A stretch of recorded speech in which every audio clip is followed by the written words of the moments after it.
Is this Sweden's most haunted inn? Mariefred. Taste the name. Mary's Peace. It sounds like a blessing, doesn't it? A place where the soul can find rest.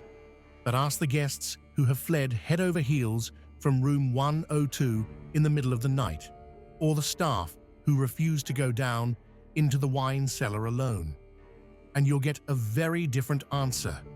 Turn off the lights, lock the door, and crawl under the covers, because you are watching Bedtime Chillers. If you visit the town on a sunny July day, you see only the idle. The steamboat docks at the pier, and tourists stroll along the streets, ice cream in hand. Opposite the massive red Vasa castle lies Gripsholm's Värdshus, Gripsholm Inn, a yellow-painted dream of hospitality boasting the title of Sweden's oldest inn.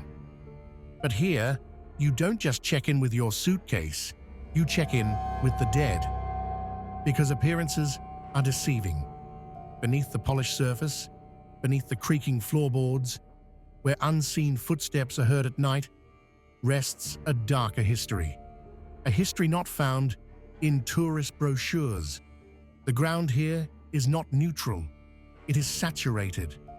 Before there was an inn, before there were tourists, there was a silence here so deep it could crush a human being.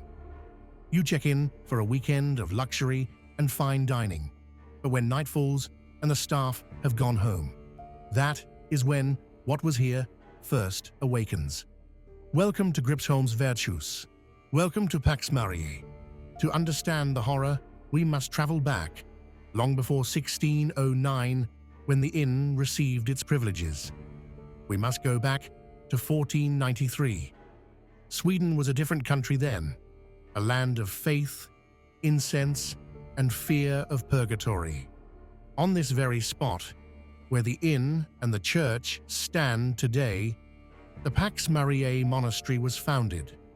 This wasn't just any monastery, these were monks who sought God through extreme isolation. They took vows of total silence. They lived in small, separate cells, ate alone, and met only for nightly prayers. Imagine the energy of this place. Decades of men suppressing every impulse, every word, every emotion, and channeling it all inward, down into the earth, into the stone. But the peace did not last. In 1527, the storm winds of the Reformation swept across the land.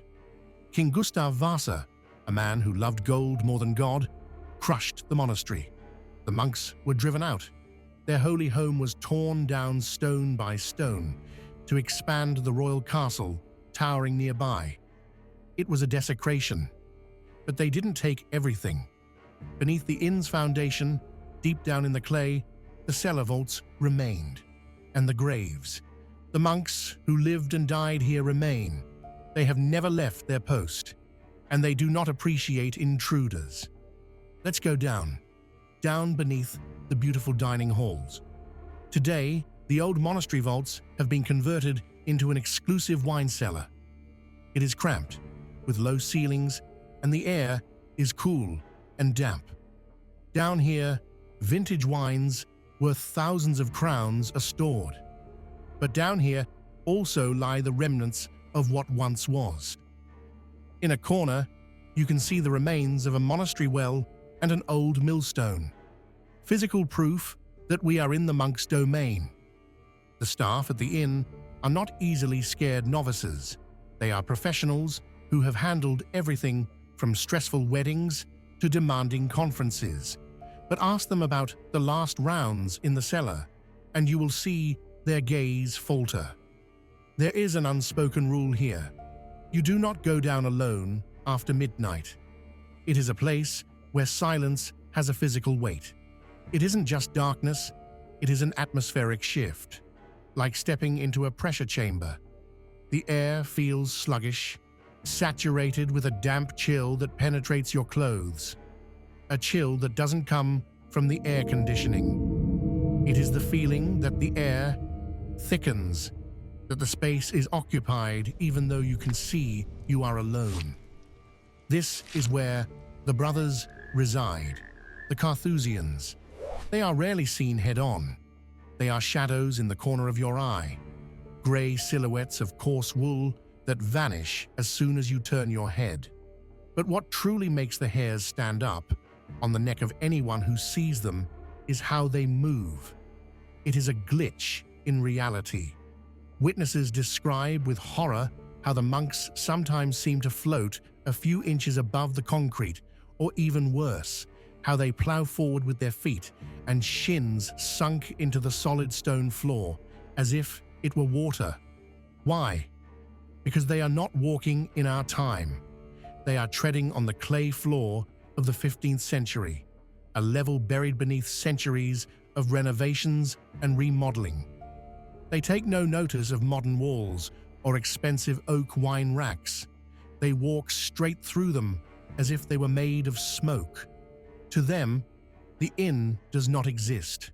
To them, these are still the long, cold corridors of the monastery on the way to night prayer. And sometimes, when the hum of the ventilation dies down and the house becomes still, you can hear them. At first, it sounds like a draft or the rushing of your own blood in your ears. But then, you distinguish the rhythm, a low guttural chanting in Latin. Kyrie eleison, Lord have mercy. It doesn't come from a speaker. It vibrates in the stone itself, in the mortar all around you. It is an echo trapped in time. A prayer that started 500 years ago and has never, ever fallen silent. We leave the cellar and head up the stairs. But don't think you are safe there. Among the inn's 46 rooms, 2 stand out. 2 rooms where guests, time and time again, report things that cannot be explained away by drafty windows or old pipes. Let's start with room 210. It is a beautiful room, decorated in a classic style. But a restlessness rests in here.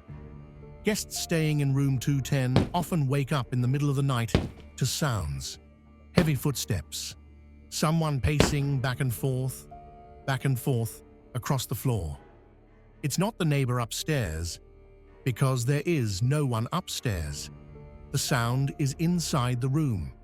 It is described as anxiety, like someone waiting for life-altering news. A death sentence, a letter from a loved one.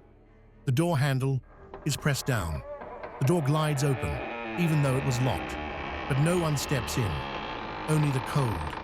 Some guests have smelled the scent of wet wool and earth. Others have seen a man sitting in the armchair in the corner, only to vanish when they turn on the lamp. He doesn't look at you. He looks at the door. He is still waiting. But there is another entity at the inn, one that gets much closer. In room 115, and sometimes in other parts of the older building, the house mistress rules. Unlike the anonymous monks or the restless man in 210, she is interactive. She knows you are there. Imagine you are lying in the soft hotel bed. You have just drifted off to sleep. Suddenly, you wake up because the duvet moves. It's not that you kicked it off. Someone is pulling it. Guests have recounted with mixed terror and delight, and sometimes pure panic, how they felt hands tucking them in. They feel the weight of the duvet being pressed under their bodies, just like a mother does with a child. It might sound innocent, caring, but ask yourself, do you really want to wake up in a locked, dark room to invisible hands touching your body? Some testimonies are more aggressive. Guests who have been careless with their clothes or made a mess have woken up to the duvet being brusquely ripped off them. Strict discipline from beyond the grave. Who is she? Some call her the house mistress. Others whisper of the Grey Lady. The Grey Lady is a figure often associated with castles and manors in Sörmland, but her presence at the inn is special. The legend tells of a woman of high birth. Her story is intertwined with the massive castle across the street. It is said she was the daughter of a lord, perhaps from the nearby Torpestinhus, but that her heart belonged to a man who fell from grace, a prisoner in the cold dungeons of Gripsholm. She could not visit him, she could not save him, so she took a room at the inn. She stood by the window on the upper floor, day in and day out, gazing toward the castle towers. She waited for a sign, a release that never came. Instead, death came. Some say she died of grief, that her heart simply stopped beating from exhaustion. Others say she took her own life in despair. That is why she wanders. She is not bound to a specific room in the same way as the others. She is searching. She is described as a gray, transparent figure gliding through the corridors. She often stops by windows facing the castle. If you meet her, do not be afraid. She barely sees you. Her gaze is fixed on the horizon, fixed on the past. But if you smell a sudden scent of old roses or violets in the middle of winter, then you know she has passed by. It is easy to sit in front of a screen and dismiss this, but ask the staff, those who clean the rooms, those who set the tables, those who turn off the lights when the last guest has left. They don't laugh it off. We have read reports of glasses exploding without reason in the middle of dinners, paintings hanging crooked the second after they were straightened, lights turning on in rooms that have been empty for weeks. In the smock room, the ceiling consists of old piles found in the clay beneath the house. They were dated to the winter of 1507. The wood in the ceiling is older than the Vasa era. It is organic material that has absorbed the energies of the place for over 500 years. The house is alive. It breathes. It is a coexistence. The living manage the inn by day. The dead take over at night. It is a silent agreement. So the next time you plan a romantic weekend in Mariefred, feel free to book a room at Gripsholm's Vertshus. Enjoy the food, enjoy the view. But when you turn the key to room 210, or when you turn off the lamp in room 115, listen closely. Is it just the wind howling from Lake Malaren? Or is it shuffling footsteps from a monk looking for his cell? Is it the draft from the window you feel? Or is it the house mistress leaning over you to make sure you are sleeping soundly? In the dark, you are never, ever alone. Thanks for watching. Don't forget to follow the channel for more eerie tales. Sleep tight if you can.